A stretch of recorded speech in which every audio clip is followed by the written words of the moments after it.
आइए मित्रों, हमारे YouTube चैनल स्वाध्याय में आपका हार्दिक स्वागत, अभिनंदन। आज हम आपसे चर्चा करेंगे सत्संग से लाभ इस विषय पर।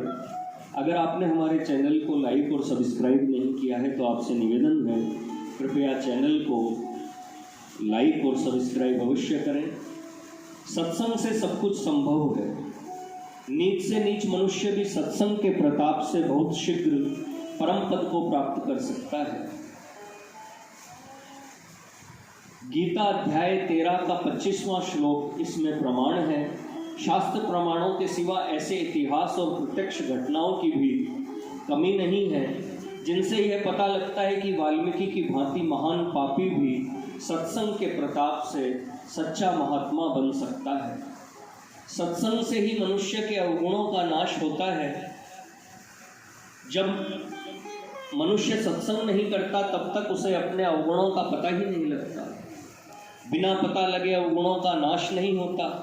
जो मनुष्य सत्संग का महत्व समझकर श्रेष्ठ पुरुषों के वचनों पर पूर्ण विश्वास करके उनके वचनों को जितना जितना अधिक काम में लाता है उतना ही अधिक उसे लाभ होता है।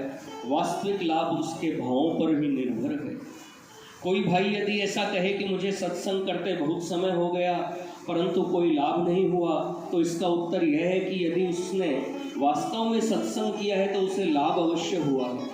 सत्संग का महत्व न समझने या विश्वास की कमी होने के कारण अल्प अवश्य हुआ है। यदि वह वास्तव में सत्संग की कीमत समझता तो सारे काम छोड़कर केवल सत्संग के ही परायण हो जाता। जब तक वह स्त्री पुत्र धनादि को अच्छा समझता है तब तक यह नहीं माना जा सकता कि वह सत्संग को ही सर्वोपरि मानकर उसी के परायण हो गया हो।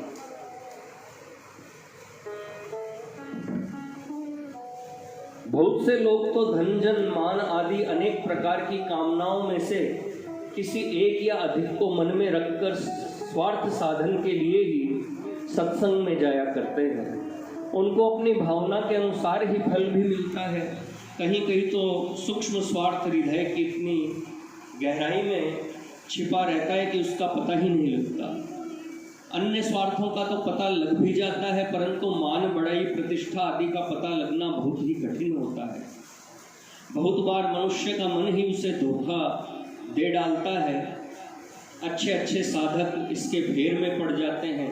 अतएव जब तक इन सारे स्वार्थों का समूल नाश नहीं होता तब तक सत्संग का पूरा फल नहीं मिलता। इन सब का नाश करके जो पुरुष सत्संग करता है उसे भगवत प्राप्ति होने में विलंब नहीं होता। परंतु इनके नाश करने का उपाय भी सत्संग ही है। अतएव श्रद्धा विश्वास युक्त हृदय से सदा सत्संग करना चाहिए। मित्रों, यह थी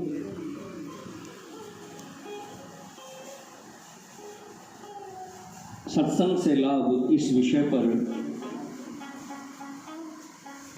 ज्ञान चर्चा। अगर आपको हमारा चैनल पसंद आए तो इसे लाइक और सब्सक्राइब अवश्य करें। धन्यवाद।